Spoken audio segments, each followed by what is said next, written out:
Hey guys, this is Rohan and welcome to another video of our channel. और आज हम दोस्तों बात करने वाले हैं कुछ इम्पोर्टेंट टॉपिक के ऊपर, जो कि हमारे मोदी जी ने, हमारे प्राइम मिनिस्टर ने जो लिए है नेक्स्ट स्टेप, जो कि है हमारे इकोनॉमी के लिए, हमारे मजदूर वर्ग के लिए, या फिर आप बोल सकते हो जितने भी स्मॉल स्केल इंडस्ट्रीज है, मैन्युफैक्चरिंग सेक्टर है, बिजनेस सेक्टर, इन सभी के लिए, जिसमें उन्होंने स्पेशल इकोनॉमिक पैकेज जो है वो अनाउंस किया है हमारे इंडिया के लिए। तो इसमें क्या क्या बेनिफिट्स हमको मिलने वाले हैं, इसको हम कैसे देखेंगे, इसको हम एज अ अपॉर्चुनिटी कैसे देखेंगे, इसको हम एज अ ग्रोथ टर्म कैसे देखेंगे, इसके बारे में हम आज डिस्कस करने वाले हैं। और प्रॉपर एनालिसिस के साथ में आपको मैं बताऊंगा कि इसके क्या क्या इम्पैक्ट, मीन्स इसके क्या क्या गुड इम्पैक्ट्स रहने वाले हैं हमारी इकोनॉमी के ऊपर में, और कैसे एक हमारे लिए एक बहुत ही बड़ी ग्रोथ अपॉर्चुनिटी बनके ये आगे जाने वाला है। क्योंकि दोस्तों आपको पता है कि चाइना की हालत क्या है, और चाइना ने जैसा किया है बाकी देशों के साथ में, इससे 7 से 8 लगभग जो मेजर इकोनॉमीज है वो लगभग एक यूनिटी करके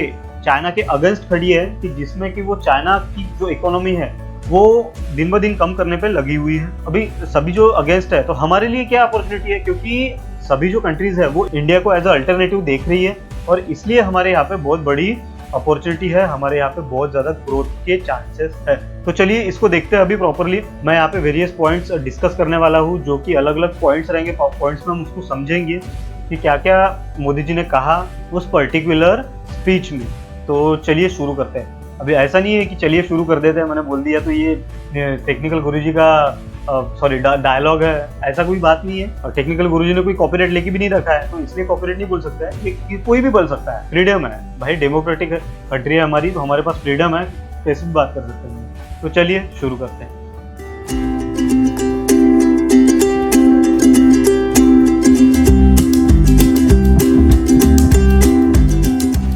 तो दोस्तों अभी यहाँ पे पहला पॉइंट जो है वो है सेल्फ रिलायंट इंडिया, मीन्स आत्मनिर्भर भारत। अभी इसका मतलब क्या होता है, अभी समझ लो कोई भी अगर चीज है, या फिर हमारे इंडिया में अगर कोई इसेंशियल प्रोडक्ट है, वो आवश्यकता रहती है, वो बाहर के कंट्री से अगर सोर्स करते हैं, तो हम जो भी चीजें हैं वो हम इंडिया से कैसे सोर्स कर पाए, और हमारे इंडिया में ही कंप्लीट जो सप्लाई चेन है उसको स्ट्रॉन्ग करके कैसे एक अल्टरनेटिव या फिर हमारे ही इंडिया का ब्रांड जो है वो डेवलप कर पाए और उसको एक्सपोर्ट कर पाए बाहर की कंट्रीज में। अभी इसमें जो है डेवलप कर सकते हैं, जो हम मैन्युफैक्चर कर सकते हैं। तो इसके बारे में मैं बात नहीं करूंगा। मैं यहाँ पे बात करूंगा, मोदी जी ने अपने लेक्चर में, अपने स्पीच में जो भी बातें बताई है, वो एक पॉइंट ऑफ व्यू मैं अपना वहाँ पे आपके सामने रखूंगा, और कैसे एक कोरिलेट करती है वो बाकी चीजों के साथ में, उसके बारे में मैं यहाँ पे डिस्कस करूंगा। तो दोस्तों यहाँ पे देखिए 20 लाख करोड़ कोई मजाक नहीं है, 10% ऑफ आवर जीडीपी है, मीन्स ऑलमोस्ट $3 ट्रिलियन की हमारी जीडीपी है।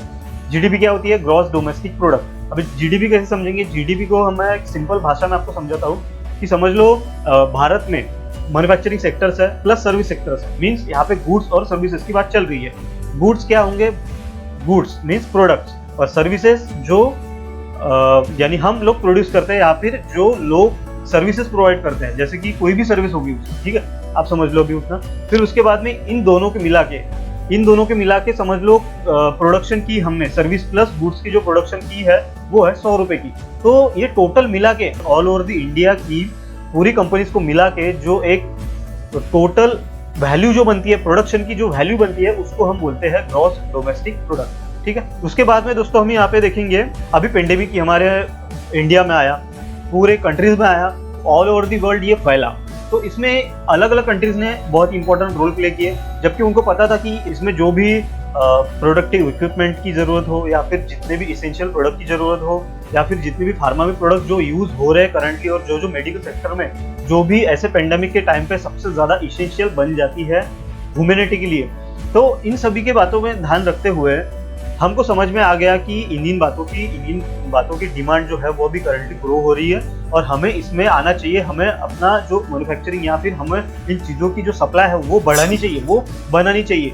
तो इसमें क्या क्या इंपॉर्टेंट रोल प्ले है, आपने अगर देखा होगा, पीपीई, पर्सनल प्रोडक्टिव इक्विपमेंट, और सैनिटाइजर बोलिए या फिर मास्क बोलिए, इन सभी प्रोडक्ट्स का जो भी प्रोडक्शन था हमारे इंडिया में वो बहुत ज़्यादा कम था दोस्तों। जैसे अभी डिमांड बढ़ी, लोगों को पता चला कि इनकी बहुत ही ज़्यादा ज़रूरत पड़ रही है फार्मा सेक्टर में, मेडिकल, तो लोगों ने इसका सप्लाई करना जो है चालू कर दिया था। इससे पहले इंडिया में ये जो बातें थी, ये जो प्रोडक्ट्स थे, ये बन नहीं रहे थे बिल्कुल भी, एकदम नॉमिनल रेट में बन रहे थे और बहुत ही कम लेवल पे ये बन रहे थे।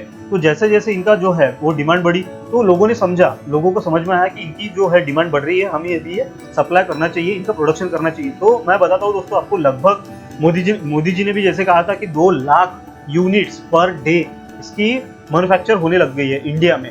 तो ये समझ सकते हो आपकी कितना बड़ा पावर है, और इसको ही हम आत्मनिर्भर बोलते हैं। और इसमें जो सप्लाई चेन जो कंप्लीट सप्लाई चेन का जो रोल है वो बहुत ही ज्यादा इंपॉर्टेंट रोल प्ले करता है। इसके बारे में आगे में डिस्कस करें। अभी यहाँ पे दोस्तों थर्ड पॉइंट कौन सा है? थर्ड पॉइंट ये आएगा कि मैन्युफैक्चरिंग सेक्टर को बहुत ज्यादा ग्रोथ यहाँ पे मिल जाएगी। क्यों मिल जाएंगी? क्योंकि यहाँ पे स्पेशल जो पैकेज है वो डिवाइड होने वाला है, और जो भी स्मॉल स्केल बिजनेसेस है, स्मॉल स्केल इंडस्ट्रीज है, सूक्ष्म लघु या फिर मीडियम स्मॉल इंटरप्राइजेस भी हम उसको बोलते हैं, जो भी ये कंपनीज है, इनको बहुत ज्यादा यहाँ पे प्रमोशन मिल जाएगा, या फिर यहाँ पे सबसे ज्यादा ग्रोथ के उनके चांसेस है। अभी क्यों चांसेस है? क्योंकि देखो दोस्तों, यहाँ पे बहुत सारे जो चाइनीज प्रोडक्ट्स है वो ऑलरेडी इंपोर्ट होते हैं इंडिया में। तो इंडिया में जो भी प्रोडक्ट इंपोर्ट अगर होते हैं, अगर वही प्रोडक्ट की हम यहाँ पे अगर मैन्युफैक्चरिंग शुरू करते हैं, हमारे लिए ये एक बहुत ही बड़ी अपॉर्चुनिटी बन सकती है। बहुत ही छोटे छोटे प्रोडक्ट हम यहाँ पे डेवलप करने लग जाते हैं, थोड़ा सा रिसर्च, थोड़ा सा नॉलेज गेन करके। और यहाँ पे हमारे लिए ढाल, जैसे कि मैं बताता रहता हूँ आपको कि गूगल और यूट्यूब के पर सबसे ज्यादा फोकस रखना चाहिए करंटली, और थोड़ा डिजिटली आपको एडवांस होने की जरूरत है अगर आपको मैन्युफैक्चर करना है प्रोडक्ट, कोई सर्विस अगर प्रोवाइड करनी है, या फिर अन्य सेक्टर में कहीं पे आपको जॉब अगर करना है। तो ये एक बड़ी अपॉर्चुनिटी हो गई मैन्युफैक्चरिंग सेक्टर के लिए, जिसमें कि वो अभी जिनके पास में ज्यादा पैसा है, 5 से 10 लाख रुपए जो है लगा सकते हैं, या फिर जिनके पास में टैलेंट है, क्योंकि टैलेंट की बहुत ज्यादा कदर अगर आप बोलोगे, अगर आप देखोगे तो टैलेंट बहुत ज्यादा इंडिया में, बट उसकी कदर नहीं होती है। और ये अगर हमने टैलेंट अपना बाहर लाया और इसको अगर इम्प्लीमेंट अगर करने लग गए, रिसर्च करने लग गए, नॉलेज लेने लग गए, इम्प्लीमेंट करने लग गए, तो हम डेफिनेटली इसमें सक्सेस हो सकते हैं। अभी भला ही इंडिया में कोई भी इनिशिएटिव अगर इनिशियली लिया जाता है तो उसका प्रॉपर इम्प्लीमेंटेशन नहीं होता, ये सबसे बड़ी प्रॉब्लम है इंडिया की। बट हमको इसमें अगर सक्सेस चाहिए तो ये सभी बातों के ऊपर हमको ध्यान देना पड़ेगा, तभी जाके हम सक्सेस हो पाएंगे एज ए मैन्युफैक्चरिंग सेक्टर में।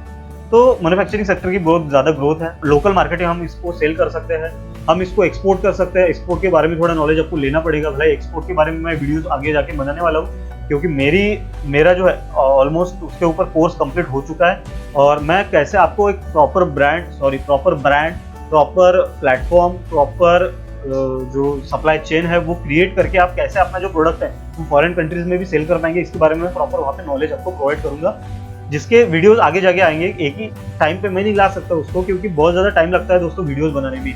फिर उसके बाद बात करते हैं दोस्तों एक्सपोर्ट। अभी एक्सपोर्ट और इम्पोर्ट ये सभी कंट्रीज के ऊपर में अल्टीमेटली जीडीपी के ऊपर में इफेक्ट करते हैं। अब ये कैसे इफेक्ट करते हैं? क्योंकि किसी भी देश का एक्सपोर्ट उसके जीडीपी में हेल्प करता है ग्रो करने में, और किसी भी देश का इंपोर्ट उसके देश की जीडीपी डाउनग्रेड करने में।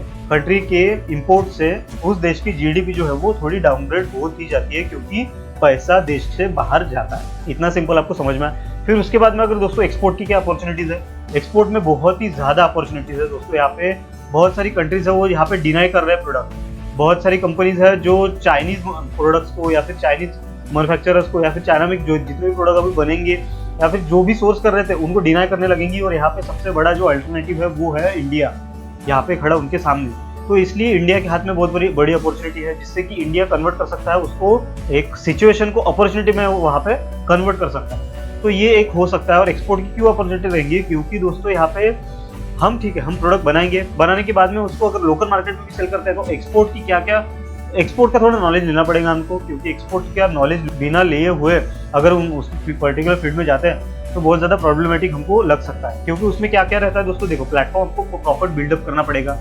फिर उसके बाद में जो फ्रेट फॉरवर्डर्स रहते हैं, फ्रेट फॉरवर्डर्स मीन्स जो कंटेनर वगैरह अवेलेबल करके देते हैं, या फिर ऐसे किसी एजेंट को हमको हायर करना पड़ता है, आपको पकड़ना पड़ता है। CHA जैसा एजेंट बोल सकते हैं हम लोग। CHA जो रहता है कस्टम हाउस एजेंट, जो कि हमको हेल्प करता है प्रॉपर डॉक्यूमेंटेशन करने में और प्रॉपर जो एक्सपोर्ट का जो ऑर्डर है वो इम्प्लीमेंट करने में।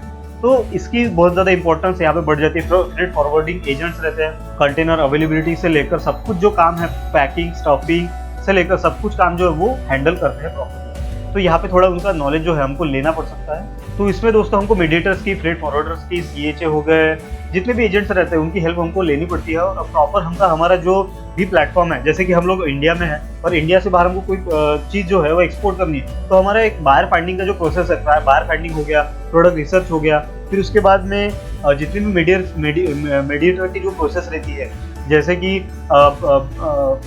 बायर फाइंडिंग के होने के बाद में प्रॉपर एक्सपोर्ट का ऑर्डर एग्जीक्यूट करना। क्योंकि आपको अगर पता नहीं होगा तो एक्सपोर्ट का ऑर्डर मिलने के बाद में अगर हमारे पास में पैसे नहीं है प्रॉपर, अगर समझ लो आप कोई इंपोर्टर या फिर ट्रेडर है, उसको अगर किसी जगह से हम सोर्स कर रहे हैं, उसको एक्सपोर्ट कर रहे हैं, यानी हम मीडिएटर होकर अगर वो एक्सपोर्ट करवा के दे रहे हैं, तो हम एज ए सर्विस इंडस्ट्री में भी काम कर सकते हैं, एज वेल एज जो मैन्युफैक्चरर्स है उनके प्रोडक्ट जो है वो एक्सपोर्ट करके दे सकते हैं। या फिर हम अगर एक्सपोर्टर है या फिर हम अगर मैन्युफैक्चरर है तो हम जो है अपने प्रोडक्ट जो है वो एक्सपोर्ट कर सकते हैं। तो यहाँ पे हमारे लिए एक अपॉर्चुनिटी बन जाती है।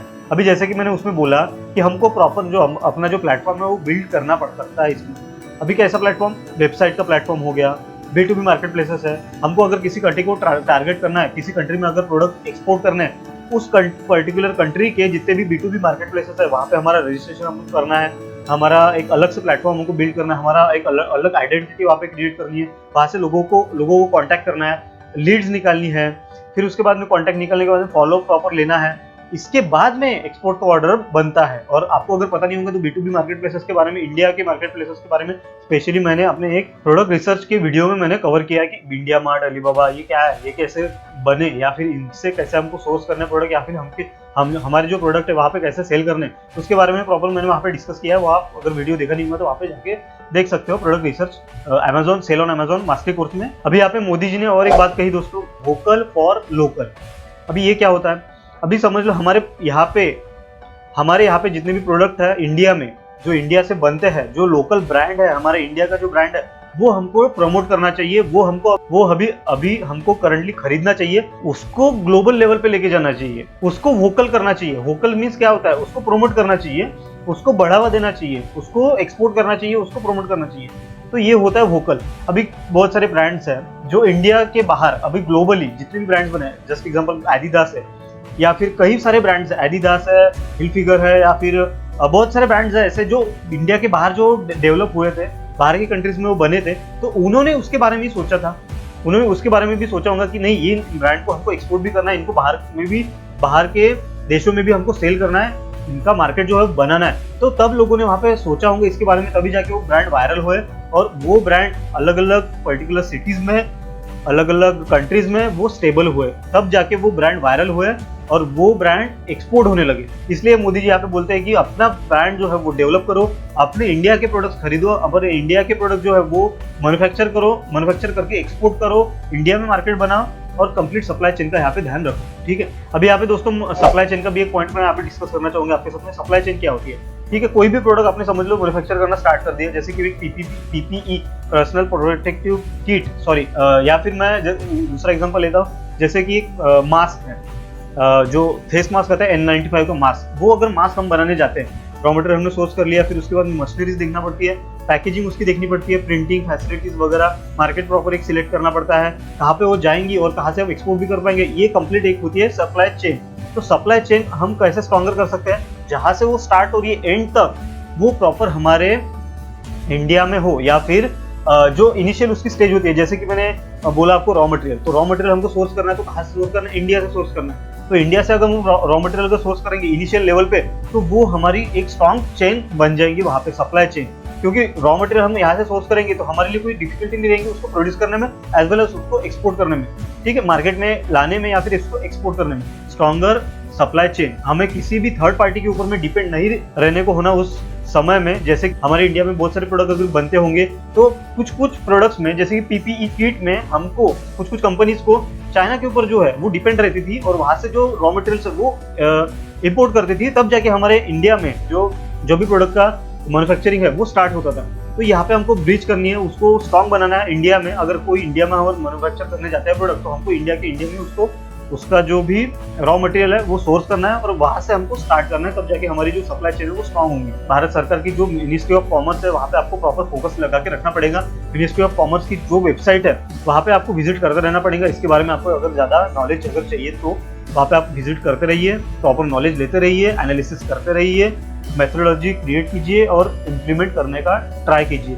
क्योंकि ये अगर आपने अपॉर्चुनिटी छोड़ दी, आगे जाके आगे 100 सालों तक 50 सालों तक अपने हाथ में अपॉर्चुनिटी जो है वो आने वाली नहीं है। इसलिए इसका जो फायदा है वो प्रॉपर लो, और जिनको भी इंटरेस्टेड है वो इसको एग्जीक्यूट करने का प्रॉपर ट्राई करो। ठीक है, नेक्स्ट वीडियो में कवर करूंगा इसी टॉपिक के ऊपर में, जो कि रहेगा एक पीडीएफ मैंने बना के रखा है जिसमें कि मैं टोटल पॉइंट्स यहाँ पे डिस्कस करूंगा, कौन सी सेक्टर से यहाँ पे कवर करने वाले हैं, गवर्नमेंट यहाँ पे कौन से सेक्टर जो है वो कवर करने वाली है, उसके बाद में किन किन को फायदा होने वाला है, कौन सी स्मॉल स्केल इंडस्ट्रीज है, मैन्युफैक्चरिंग सेक्टर है, इस पर्टिकुलर स्कीम से जो इकोनॉमिक फंड जो इशू किया है इसके लिए। ठीक है दोस्तों, तब तक के लिए इतना ही, मिलते हैं नेक्स्ट वीडियो में। तब तक के लिए thank you so much, and as always God bless you, and don't forget to like, share and subscribe this video if you like the video and you feel that the content is helpful. Thank you so much, God bless you all, bye.